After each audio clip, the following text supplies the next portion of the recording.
Hello guys, আজকে আমি কিন্তু স্ট্রবেরি কেক বানাতে চলেছি। আমি 4টে ডিম নিয়েছি।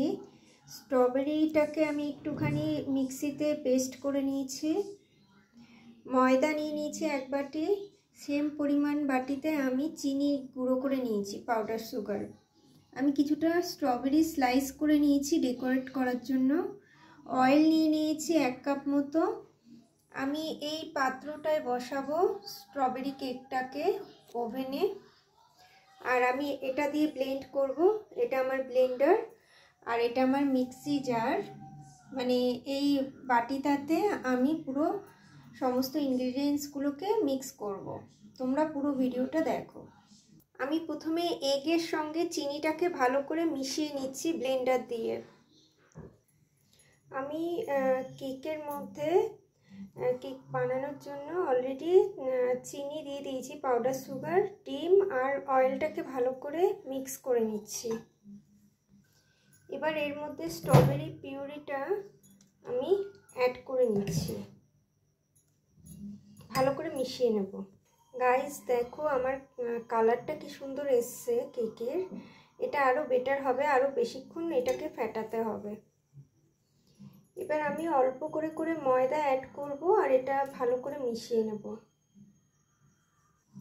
কালারটা যাতে সুন্দর হয় এই জন্য আমি কিছুটা পরিমাণ ফুড কালার অ্যাড করছি।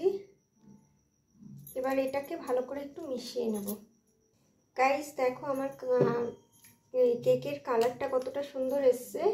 আমি কিছুটা পরিমাণ নুনও অ্যাড করেছি কারণ টেস্টটাকে ব্যালেন্স করার জন্য। আমি এবার একটু স্ট্রবেরি যেটা ফ্লেভার অ্যাড করলাম যাতে পুরো কেকটা স্ট্রবেরির মতো খেতে লাগে, স্ট্রবেরি কেকের মতো। আর কিছুটা পরিমাণ ভ্যানিলা এসেন্স আমি অ্যাড করব, কয়েক ফোঁটা ভ্যানিলা এসেন্স। এবার এর সঙ্গে আর কিছুটা পরিমাণ বেকিং পাউডার আর বেকিং সোডা অ্যাড করব। আমি 1 চামচ মতো বেকিং পাউডার অ্যাড করলাম আর কিছুটা পরিমাণ বেকিং সোডা অ্যাড করব। আমি 1/2 চামচেরও কম বেকিং সোডা অ্যাড করলাম। এবার ভালো করে মিশিয়ে নেব। আমার কিন্তু ব্যাটারটা রেডি হয়ে গেছে। কালারটা সেরকম এখানে দেখাচ্ছে না ভালো, কিন্তু পিঙ্ক কালারই এসছে। আমি তোমাদের নেক্সট স্টেপে দেখাবো কীরকম কেকটা হচ্ছে, কারণ একবারে আমি পুরো ভিডিওটা দেখাতে পারবো না। এবার আমি এই পাত্রটা নিয়েছি, এটার মধ্যে কিন্তু আমি বসাবো কেকটাকে, সেটা তোমাদের সম্পূর্ণ দেখাচ্ছি। আমি এই পাত্রটায় প্রথমে একটু অয়েল মাখিয়ে নিয়েছি। এবার এর উপর কিছুটা পরিমাণ ময়দা ছড়িয়ে দেব, সারা পাত্রে মাখিয়ে নেব যাতে কেকটা ইজিলি বেরিয়ে আসে। আমি দেখাচ্ছি। আমি এইরকমভাবে ময়দাটা মাখিয়ে নিয়ে এক্সট্রা ময়দাটাকে ঝেড়ে ফেলে দিয়েছি। এবার ব্যাটারটা এর মধ্যে দিয়ে দেব। এই যে আমার ব্যাটারটা রেডি। এবার আমি কড়াইটাতে বসাবো। আমি কড়াইটাকে দেখো প্রিহিট করতে বসিয়ে দিয়েছি, কারণ আমি এটা কড়াইতেই করব। তোমরা ইজিলি বাড়িতে কোনো রকম ওটিজি ছাড়াই বা মাইক্রোওভেন ছাড়াই করতে পারো। এই ধরনের একটা জিনিস নিয়ে নিতে হবে যার উপর আমি কেকটাকে বসাবো।